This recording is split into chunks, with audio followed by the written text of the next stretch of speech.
வணக்கம். பிஎம் கிசான் விவசாயிகளுக்கான 20வது தவணை குறித்து பார்த்தீங்கன்னா ஒரு அதிகாரப்பூர்வமான அறிவிப்பு வெளியிட்டிருக்கிறாங்க.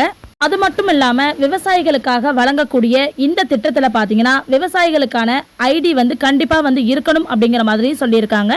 ஸோ இதை பற்றின முழு தகவலை இந்த வீடியோவில் நம்ம பார்க்கலாம்.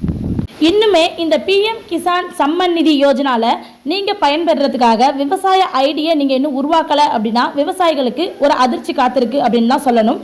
ஏன்னா நீங்கள் விவசாயி அப்படிங்கிறத பதிவு செய்யவில்லை அப்படின்னா உங்களுக்கு பிஎம் கிசான் நிதியுடைய பணம் உங்களுக்கு கிடைக்காது அப்படின்னு சொல்லியிருக்காங்க.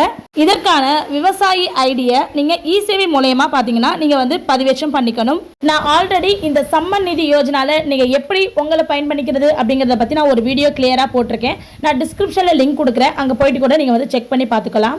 விவசாயிகளுக்கு நிதியுதவி வழங்குறதுக்கு பார்த்தீங்கன்னா அரசாங்கம் பல திட்டங்களை செயல்படுத்திக்கிட்டு வராங்க. பிரதான் மந்திரி கிசான் சம்மன் நிதி அப்படிங்கிற ஒரு திட்டம் இருக்கு இல்லையா, அந்த திட்டம் பார்த்தீங்கன்னா விவசாயிகளுக்கான ஒரு முக்கிய திட்டமாகவே கருதப்படுது. இந்த திட்டம் பார்த்தீங்கன்னா பிப்ரவரி 24, 2019 அன்னைக்கு தொடங்கப்பட்ட ஒரு திட்டமாக கருதப்படுது. இது வரைக்கும் பார்த்தீங்கன்னா இந்த திட்டத்தில் பல விவசாயிகள் பயன்பெற்றிருக்காங்க. இந்த திட்டம் பார்த்தீங்கன்னா ஒரு வருடத்துக்கு 6000 ரூபாய் அப்படிங்கிறத விவசாயிகளுக்கு அவங்களுடைய வங்கி கணக்கிலேயே செலுத்திக்கிட்டு வராங்க. அதே போல பிஎம் கிசான் திட்டத்தின் கீழ் பார்த்தீங்கன்னா தகுதியுள்ள விவசாயிகளுக்கு 4 மாதங்களுக்கு ஒரு முறை ரூபாய் 2000 அப்படிங்கிற நிதியுதவி வழங்கப்படுது. இது பார்த்தீங்கன்னா மொத்தம் 3 முறை வழங்கப்படுது.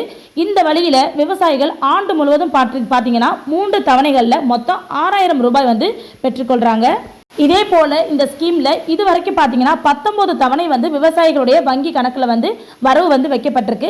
இந்த 20வது தவணையானது இந்த வார இறுதிக்குள் கண்டிப்பாக விவசாயிகளின் வங்கி கணக்கில் வரவு வைக்கப்படும் அப்படின்னு சொல்லிட்டு அதிகாரப்பூர்வமான தகவல் நமக்கு வெளியாகிருக்கு. அதுக்கு நீங்கள் பண்ண வேண்டிய ஒரு விஷயம் என்னன்னா, புதிய நபர்களாக நீங்கள் இருக்கீங்க அப்படின்னா நீங்கள் கண்டிப்பாக விவசாயிகள் ஐடியை உருவாக்கி இருக்கணும். பழைய நபராக இருக்கீங்க அப்படின்னா நீங்கள் கண்டிப்பாக உங்ககிட்ட ஆதார் வெரிஃபிகேஷன் கம்ப்ளீட் ஆகிருக்கான்னு ஒரு தடவை செக் பண்ணிக்கோங்க. ஆதார் லிங்க்ல இருக்கணும் அப்படின்னு சொல்லியிருக்காங்க. இது சம்மந்தப்பட்ட அனைத்து சேவைகளுமே பார்த்தீங்கன்னா இ-சேவை மையம் மூலயமா தான் நம்ம செய்கிற மாதிரி இருக்கும். ஸோ அங்கே தான் இதுக்கான சர்வீசஸ் அவைலபிளாக இருக்குது.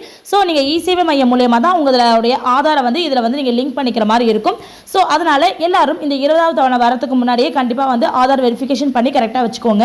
கண்டிப்பாக இந்த வார இறுதிக்குள்ள உங்களுடைய வங்கி அக்கௌண்ட்ல 20வது தவணைக்கான அமௌண்ட் வரவு வைக்கப்படும் அப்படின்னு சொல்லி அதிகாரப்பூர்வமாக சொல்லியிருக்காங்க. நன்றி.